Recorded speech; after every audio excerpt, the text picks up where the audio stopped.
bong tok di de koi hai de ba but as a opposition marak ta ikoi na khudo mi thela ga takpi ba tambi ba hangbi ba haibi ba gum ba na adu bu hujik ayam ba manipur da akhang ai haisra nei ne roi kayam ngang na ba si congress de badnam hek to bodong to bu se mashi moi wakhal lo ni to je sino ai thing bading am de we cannot stop their criticism of the opposition party but we have done as a opposition ngasi gi modi gi visit to the lanet frena mayek heng di haidaba ai khoi na di apprehension leiba kana guma kharna injan ba man ba kai na ka chum haipatu yam sheng na hu congress na injan bra ba ngasi kanu sing sida no answer is no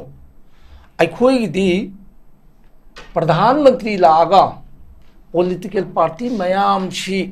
nei na da karmai solution to godage kai da yam thaja ba amgi stand to leiba da adugumba kamta yaudabagi warum khardi ngang nan ngangi adugumba singdu as a political party ai khoi gi thinking di praja gi welfare gi dama leijaba party ne ba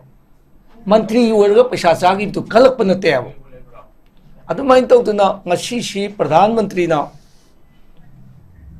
magi shakti ga loina ga di lak taba narendra modi oina lak pani na ai khoi gi Bharat सरकार की तौफम थोपा दु पाउ तमंबनी अदुदा अदु तौदोरी health care मंगा district मंगा दा कनो यावना करी अखोगी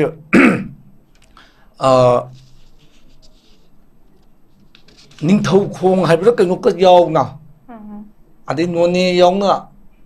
हेल्थ सेंटर तरे पा मंगा तौ छानी तौनी गायबा लोइना म भारत गवर्नमेंट की थौरम थौदांग ngakte ne ba ri singdo school सेंगबटकनी सागतकनी कनेक्टिविटी लेगनी जेएनएम्स की स्टूडेंट्स हॉस्टल करोड़ तरुक चंग सागनी कायब मागे हाना लेजबसिंगदो भारत सरकार की गवर्नमेंट ऑफ इंडिया की मे भी भारतीय जनता पार्टी की गवर्नमेंट निना मोदी सरकार गायन ngasa ko पेनिलिस्ट ब्रदर चरना गायरमदो हौगी अखोद याम नुंगाई तबसे मोदी सरकार मोदी भारत से मोदी की ओइन ओंधोखरायबो भारत गवर्नमेंट का सिंह सपोर्ट तौनी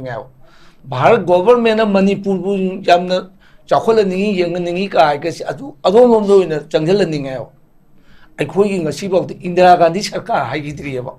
डॉक्टर मनमोहन मोहन की सरकार का सिनगीदेव अदुमाइन तौब खितंग कनोदगी हाइदोखरब माले टॉपिक टॉपिक हाइदोकनिंगदबनी मतम खुदिमक्ता टॉपिक के मनुंग सुम कनो ओइजबदी ngasi narendra modi visit to birere manipur da churchampur da kariguma khara ngangame chumi all the manipuri peoples hindi have language ye koi yam expert oiteo class ipawdang tame ku ju khangdeo aduna language problem leiba lam asida larne tomchana hai bitu da ne yaningba mu yawiyeba interpreter ka karim haidana करी करी no खरा पंगा ngangzel maga ko na nei ne cha hora sino amana mai mai mota gaina question mark ka thamam bara kai hai ise their thinking is ai yaning ever akoi ju ngasai phanyam tai kari hairak ka de na lamsam akoi na khangba akoi londa da di kari bazar basa hai ber khaino adugum londa akoi na loksan ba ya ba si haibu oirama le ka haibu singdu duga ai marak sidai da panjong ning muse peace laterabati kan to development le roi haibu asidai da wahang mulak ning peace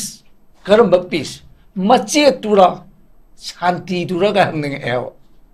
mache oira ga development la kani haibi bra language gi wani ko ai ang chari che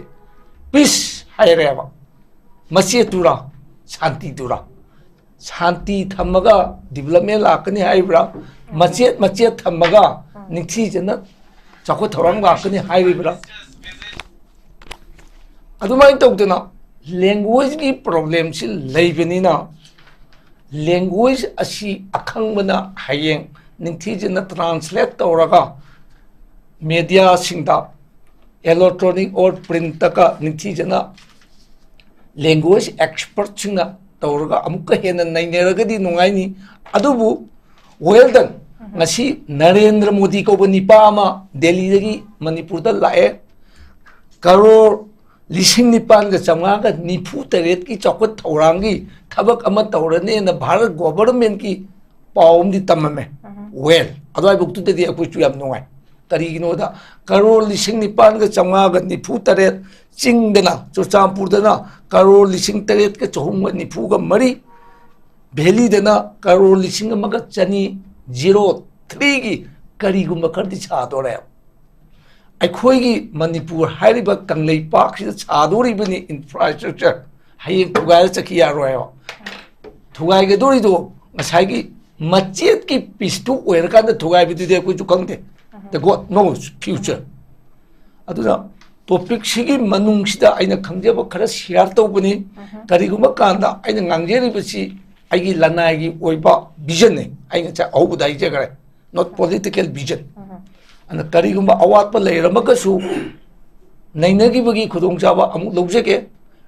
जबोइनाई ओजा समाचरन spokesperson MPCC दलाकजगे ओजा समाचरन ngasi अखुगी लैरिबा मतम सांग prime minister Narendra Modi सिना मणिपुर से visit तौदबदा नतना Manipur की लैरिबा conflict सिगी मतंगदा वरोल अमबुक थमक्तबसिना different section of the people miyam sina pain de even akoi leibak ama leiragadi opposition gi matangda habdi thizen hubjaraga asoi ba habdi akoi nabudi hunaba haba masi su puthokta ba yadaba opposition na kalli gai haidi leibak ama gi governance se yam ne hena mapung phaga doni aduma pu ngasi di prime minister modi se lai lakpasida oja samacharan how do you feel kari habiningi sima leire adudagi amuk हारिबा मासे लाक्त्रिङैदा BJP की representative Singh MLA Singh मकोइसे president rule द लैरगसु मकोइ फंगबन थोकपा लोइन फंगी मकोइना हाइबसी पीस दी नरेंद्र मोदी लागदी पीस सी सुंचोइ सोइदना लाकपा याना लैरे प्रेसिडेंट रूल सु रिवोक तोबो याना लैरे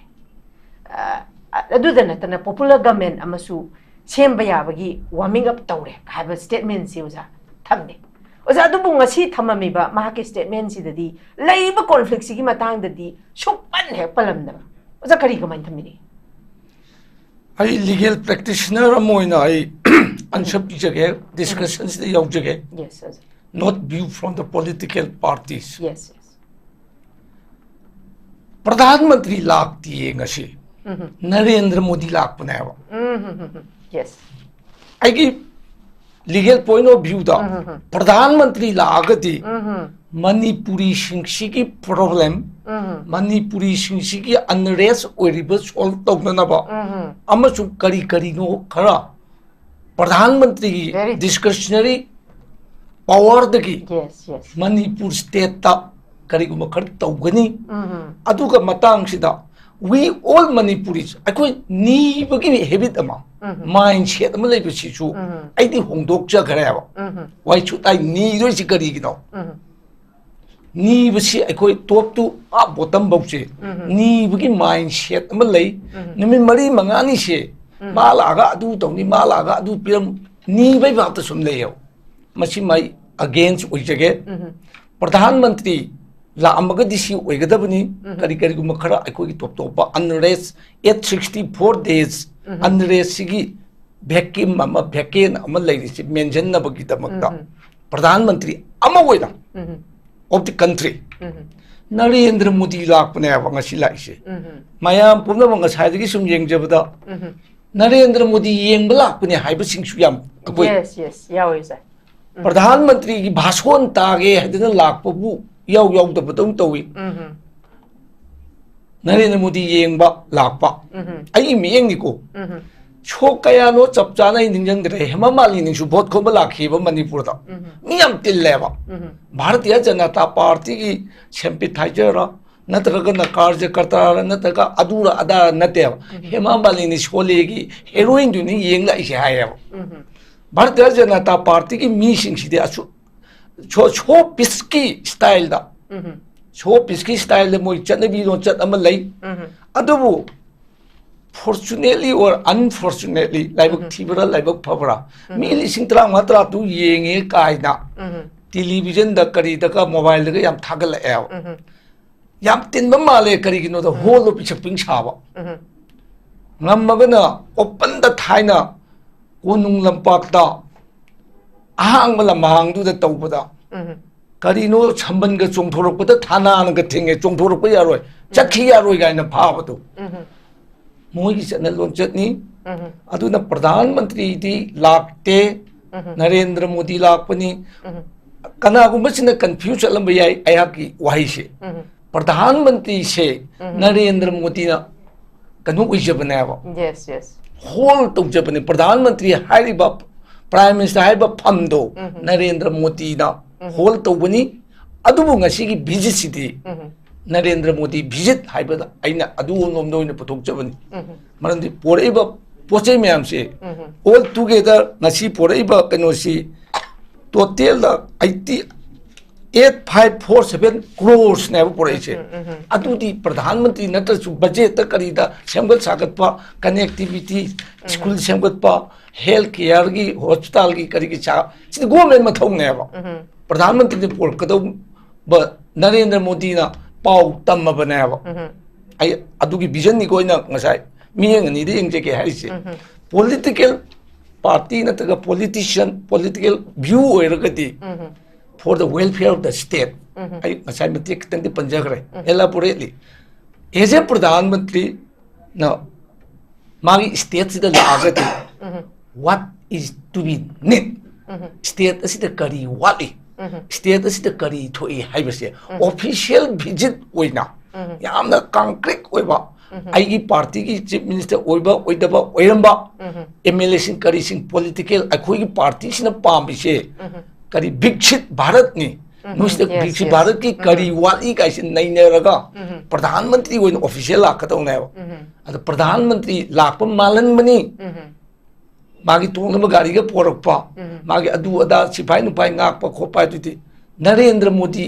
लाखपदसु ngai दुमाई तौतुना opposition के कांग्रेस के Rahul Gandhi लाखपदसु मयाम ngaewa in person valuable BBIP की थाक लैबगी तौबम थोप खरदु तौबनी अदुना प्रजा मयामना आशा याम तौजरमगा ngasi निंगब याम काइनरमगनी आइना आशा तौब pot फंगदबसे being a natural human aina pame pot phangdabasi asayam kayo ana asayam tongngai leite haibusina ai wahdo uijage aduga ngasi I khongchat asida pradhan mantri ki khongchat chi chorchanpur tu kangla khaktang gi picture ga yengba miyeng si su ai di yenghan ningde north eastern gi picnic Kumbh के style north eastern जिदा मकुमे याव लापनी दना असम दा chief guest होइबे लापनी नत्रग करिनो function दुदा दाइस फंबै लापचबनेबा मिजोराम दा लापदु प्रजा की थबक तौ लापनी मिजोराम दि प्रधानमंत्री ओइरंगनी मरंदी रिवोल का कक्तना करिनो रेलवे की संगा बतगा मिजोराम दि प्रधानमंत्री लांगनी मरम मदुना प्रधानमंत्री की लेंग्यानदा अखोय मैथै लोन हाइजेगे हाउगी लेंगा कनु कंपोर अंगांगबा ट्राइबल सिंग मामांगै दा खुना अंगांग उरिंग दि उरकपसि बीपीआईपी गुंबा बीपी गुंबा कनु सिंग सिदा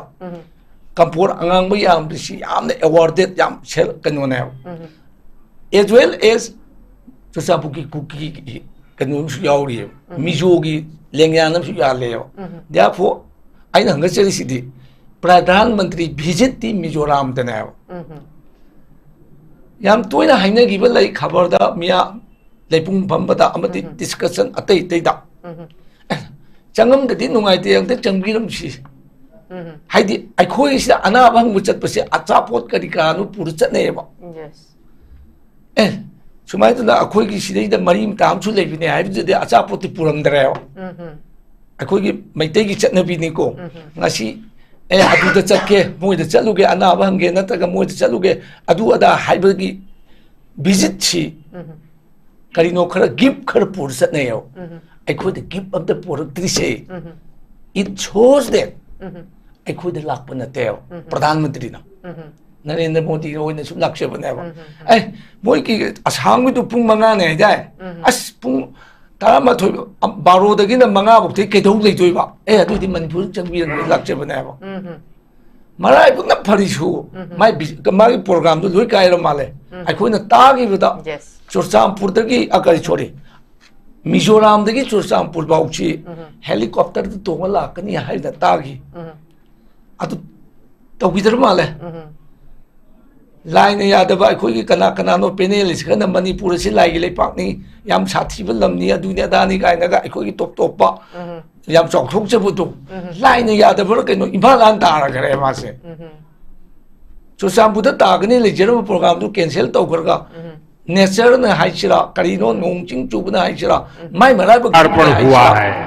अखोई की मणिपुर की लाइगे लेपाकनी प्रोजेक्ट इंजल लिबरा आप सभी लोगों की ईज ऑफ लिविंग बढ़ाएंगे। यहाँ इंफ्रास्ट्रक्चर को मजबूत करेंगे और मणिपुर के युवाओं के लिए, यहाँ के बेटे बेटियों के लिए प्रधानमंत्री की प्रोग्राम एम्प्लॉयमेंट के नए मौके भी बनाएंगे। साथियों, प्रधानमंत्री से जो काम आज शुरू हुए उनमें 2 परियोजनाएं शक्ति पूर्णमुक्ति बहुत अहम है। प्रधानमंत्री ने मणिपुर अर्बन रोड प्रोजेक्ट जिसकी लागत 3,600 करोड़ रुपए से ज्यादा है और मणिपुर इंफोटेक डेवलपमेंट प्रोजेक्ट जिसकी लागत 500 करोड़ रुपए से ज्यादा है। साइंटिस्ट मणिपुर ये परियोजनाएं इम्फाल में सड़क इंफ्रास्ट्रक्चर को मजबूत करेंगी और मणिपुर के उज्जवल भविष्य को नई ऊर्जा से भर देंगे। मैं मणिपुर के लोगों को सभी विकास योजनाओं के लिए बहुत बहुत बधाई देता हूँ, अपनी शुभकामनाएं देता हूँ। साथियों, आजादी के बाद नरेंद्र मोदी लाक्चबनी देश के पश्चिमी और दक्षिणी हिस्से के बड़े शहरों में विकास हुआ, वहाँ सपने पले, मणिपुर की नौजवानों को नए मौके मिले। लेन की वाफम अब 21वीं सदी का ये समय ईस्ट का है, नॉर्थ ईस्ट का है। प्राइम मिनिस्टर विजिट की मतम दुगी वाली ने को, इसलिए प्रधानमंत्री नरेंद्र मोदी नते मणिपुर के विकास को भारत सरकार ने निरंतर प्राथमिकता दी। मालूम तो चुरचामपुर की इसी का परिणाम है कि मणिपुर की विकास दर लगातार बढ़ रही है। 2014 से पहले मणिपुर की विकास दर 1% से भी कम थी, 1% भी नहीं थी। अब मणिपुर पहले से कई गुना तेजी से आगे बढ़ रहा है। मणिपुर में इंफ्रास्ट्रक्चर निर्माण का नया दौर शुरू हुआ। ऑफिशियल विजिट मुझे संतोष है मणिपुर में सड़कें बनाने की, नेशनल हाईवे बनाने की रफ्तार भी कई गुना बढ़ी। भारतीय जनता जहाँ गांव तक सड़कें पहुंचाने के लिए भी तेजी से काम हो रहा है। ऑफिस की थोलते हैं साथियों, गवर्नमेंट की हमारा इम्फाल प्रधानमंत्री विजिट संभावनाओं का शहर है। प्रधानमंत्री की मैं इम्फाल शहर को भी विकसित भारत के उन शहरों के रूप में देखता हूँ जो हमारे यूथ के सपनों को पूरा करेगा। कनागुम्बा व्यूअर्सिंगना आइना ngangjeribisingi मोइना ताबदा कनु ओइमिनदरगदि पाउ फाउनदरगदि मधु आइना nganगसि लाना चतखिनि आइगिदि ngasiगी प्रधानमंत्री विजिट हाइबे मत मोदी विजिट हाइबगी टॉपिक टुगी during the jurisdiction of the our topic I smart to represent of jage haida lakjabani. Okay, thank you very much oja makha chatha boina I pabung de lakjage pabung akhui oja zalan oja samacharan gi tongan tongan ba world ka thabigre pabung de na lakjani si pabung miam na akhui gi expect taw na ramba du gi to the expectation du gi pura tayo na bani hojik lai sigi matung de even ngarang pangthok chaba akhui gi dialogue ta sudum mahak hangraba matung da Manipur da lairiba conflict sigi waroishin ama puruktaba taragadi kari awonba lakadage kari iho lakadage kari change lakadage kari movement lakadage kari revolution lakadage haibasine pabu yamna khanari se adu pabu hojik si lairiba BJP ki representative sing MLA sing na lairiba Manipur ki conflict sigi matang da makut pabung samchana laksike pabung oza jalana su yam phajana thambi ki bada hana dege khoina ngai daga leba prime minister se mahamutang lakpi obja handak ki khongcha sidi mahak lak kadore haibe sidegi bangona thamba thaja bagi mami se samak padamain tawi habde maramdi man hana lakani la hobju 11 hour for confirmation leite pot nam khaglei aduga akoi mathang sidaida kari road map masu kari kayat karama plan lei haibagi yamna clear way pot nam khaglei bedu dum hangdara kanda lakpani haitare maram aduna Miriam na so haina riba mahakise taseng na it's just a political formality ra lamdam ase thoiba miyam gi grievances samuchung issue sika connection tau daba it's just a political formality ra kamain thambining pa question se ya han mi mamang gi raung da ngangthok kharba singi manung da su yaw graba question oina ai taje adubu topic sigi wang malana di ai discussion sida tongning da bane adubu ayamba ngasai panelist sina aidi se phungduk chai greko akoi brother tomcha tahur maroi congress bjp ne he pushalaga naina bashi ai makti encourage tonginde yonginde maramdi being a congressman we have done many afaba thabuk last many years Bharatiya Janata Party shu ambong tok de ko haide ba but as a opposition marak ta ikhoina khudo mi thelaga takpi ba tambi ba hangbi ba haibi gum bana adubu hujik ayamba Manipur da akhang ai haisra neine roi kayam ngangna basi Congress de badnam hek tobodong tobuse masi Moi wakhaloni tawjesino I think badingamde we cannot stop their criticism of the opposition party but we have done as a opposition ngasi gi Modi gi visit to the Lanet Frena mayek heng di haidaba aikhoina di apprehension leiba kana guma kharna injan ba man ba kaina ka chum haipatu Yam sheng na yu Congress na injan baraba ngasi kanu sing sida no answer is no ai khoi di pradhan mantri laga political party mayam shi naina da karmai solution to godage kaida yam thaja ba amgi stand tor leibada adu gum kam te yaw da bagi warung khardinga nan ngangi adu gum ba singdu as a political party I khoi thinking the praja gi welfare gi dama leijaba party ne aba mantri werga paisa cha gi to kalak pa nate aba adu main to na ngasi si pradhan mantri na magi shakti ga loina ga di lak taba Narendra Modi oina lak pani na ai khoi gi Bharat Sarkar gi tobam thokpa du pau tamam bani adu da adu tawduri health care manga district manga da kano yauna kari akhogi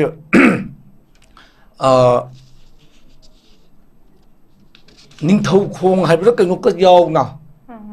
adi none yauna health center tare pa manga tau chan ni tawni kai ba loina ma Bharat government ki thorum thodang ngakte ne ba ri singdo school sengbat kani sagat kani connectivity lai gani जेनिम्स की students hostel crore तरुक चंग सागनी कायब मागी हाना लेजबसिंगदो भारत सरकार की government of India की मे भी Bharatiya Janata party की government निना Modi सरकार गायना ngасai ko पेनिलिस ब्रदर चरना गायरमदो हौजी अखोद याम नुंगाइतबसे मोदी सरकार मोदी भारत से मोदी की ओइन ओंधोखरेबो भारत गवर्नमेंट का सिनबा आइसु सपोर्ट तोंनिङाव भारत गवर्नमेंट मणिपुर बु यामना चाखोलनिङि येंगनिङि कायगसि अदोमोमदो ओइन चंगजलनिङाव अखोई ngasiबाव इंदिरा गांधी सरकार हाइगिद्रियबा डॉक्टर मनमोहन की सरकार का खुशिनगिदेव अदुमाइन तौबा सी खितंग आई खितंग कनोदगी हाइदोखरबा माले टॉपिक तगी आई टॉपिक तगी दे हाइदोकनिंगदबने आई मतम खुदिमक्ता टॉपिक के मनुंग सुम कनो ओइजबदे ngasi नरेंद्र मोदी विजिट तौबिरे मणिपुर दा चुरचामपुदा करिगुम खर ngangamme चुमी all the Manipuri peoples Hindi है लैंग्वेज ये कोई याम एक्सपर्ट ओइतेव क्लास इफोंतंग तमे कुछ खंगदेव अदुना लैंग्वेज प्रॉब्लम लेब लम असिदा लाने तोमचाना हाई बदुदाइने यानिंग बमु यावियबा इंटरप्रेटर का करीम हाइदना करी करीनो खरा पंगा ngangjलमगा कोन नैने जहौरसिनो अमना माई मोता गायना क्वेश्चन मार्क थमबरा काय हाई इसे there thinking is I Yaning एव अखोजु ngасai फन्याम ताई करी हाइरकदगेना लमसम अखोइना खंगबा अखोइ लोंदा दति करी बाजार बसा हाइबर खैनो अदुगुम लोंदा अखोइना लोक्सन बयाबा सी हाइब ओइरमाले कायनका हाइब सिंगदु दुगा आई मरक सिदै पंजौनिंग मुसे पीस लेतरबती कनो तौर डेवलपमेंट लेरोय हाइबदो असिदै वाहंग मुलाकने पीस करम पीस मचे तुरा शांति तुरा का हंगने एव मचे ओइरगा डेवलपमेंट लाकनी हाइरिबरा लैंग्वेज की वानी को आई हंग चरिसे पीस हाइरेबा मचे तुरा शांति थमगा डेवलपमेंट लाकनी हाइबरा मचे थमगा निथि जना चाको थोरंग लाकनी हाइरिबरा अदुमाइन तौदना लैंग्वेज की प्रॉब्लम से लेबनिना लैंग्वेज असी अखंगबना हयेंग निथि जना ट्रांसलेट तौरगा मीडिया सिंदा इलेक्ट्रॉनिक और प्रिंट का निथि जना लैंग्वेज एक्सपर्ट सिंगा तौरगा अमुक हेन नैनेरगदी नुंगाइनी अदुबु well done ngasi Narendra Modi को निपा अमा दिल्ली दगी मणिपुर दा लाए करोड़ लिसिंग निपान का चंगा का निफु तरेत की चौकत थौरांगी थबक अमा तौरने न भारत गवर्नमेंट की पाउम दी तममे वेल अदवाई बुक्तु दे अखोइ चु याम नुंगाइ करिगिनोदा करोड़ लिसिंग निपान का चंगा का निफु तरेत चिंगदना चुरचामपुरदना करोड़ लिसिंग तरेत के चहुम निफु का मरी भेली देना करोड़ लिसिंग अमगा चनी 03 की करीगुम खरदी छादोरे अखोई मणिपुर हाइरिब कंगलै पाक से छादोरिबनी इंफ्रास्ट्रक्चर हयें थुगाय चखि यारोय थुगाय के दोरिदो ngасai की मचेत की पिस्तु ओइरकान थुगाय बिदुदे कोइ जुखंगते द गॉड नोस फ्यूचर अदुना टॉपिक सिगी मनुंग सिदा आइना खंगजेब खरा शेयर तौबनी करीगुम कांदा आइना ngangjeriबसी आइगी लनाइगी ओइबा विजन ने आइना चा औबुदाइ जगरे नॉट पॉलिटिकल विजन अन करीगुम अवात लेरमगसु नैनगिबगी खुदोंचाबा अमु लौजगे हेंजन हाइब यावरगसु please excuse from the very small thing okay पाबोंग याम नुंगाइजे थैंक यू सो मच पाबोंग असिगे खोगी